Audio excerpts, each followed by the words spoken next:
Hi guys, so my name is Sophia and this is my infomercial. It is Sex Education in Schools by me.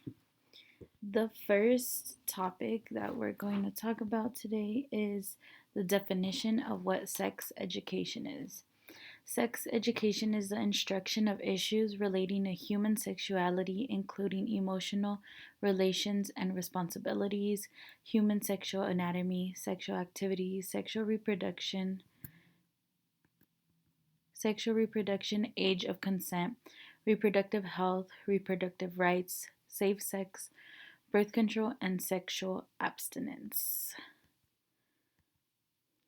The prevalence and incidence of sexual education in schools is very like a weird, there's like a gray area because in certain states it's very predominant, whereas in others it's like no sexual education.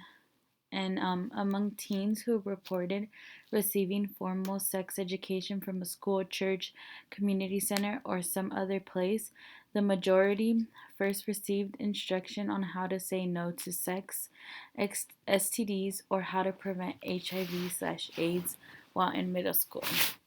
Most teenagers also received formal sex education before they were 18, 96% of females, and the 97% of male teenagers. And female teenagers were more likely than male teenagers to report first receiving instruction on birth control methods in high school. So that's 47% of female teenagers compared to 38% of male teenagers. And then trends.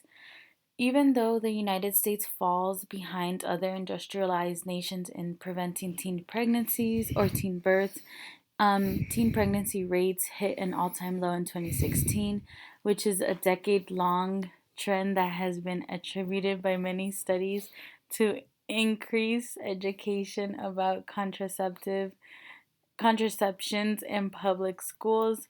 Sexual orientation has also been a topic that many have wanted to include due to same sex couples being at higher risk of contracting STDs. People ages 15 to 19 report more cases of STDs than any other age group. Only 22 states and the District of Columbia require that public schools teach sex education. And one of the main topics with sex educations is abstinence only until marriage. So here it says, I choose to wait or no sex.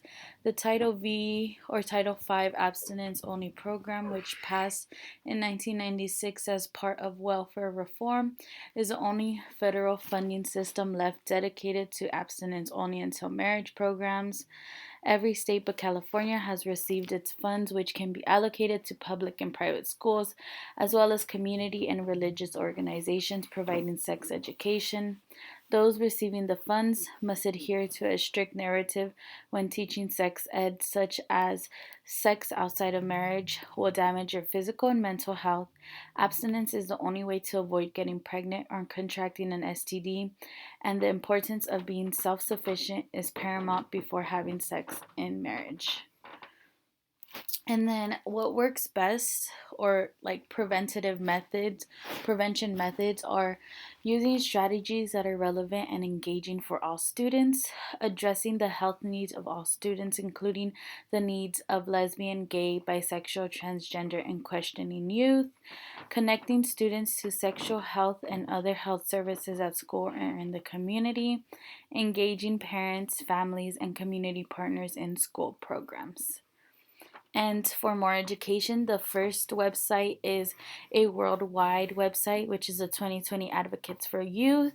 You can use this number to find out multiple information about multiple different topics. And then a local information spot is the California Department of Education, which allows people to reach sexual education topics within the state of California. And those are my references.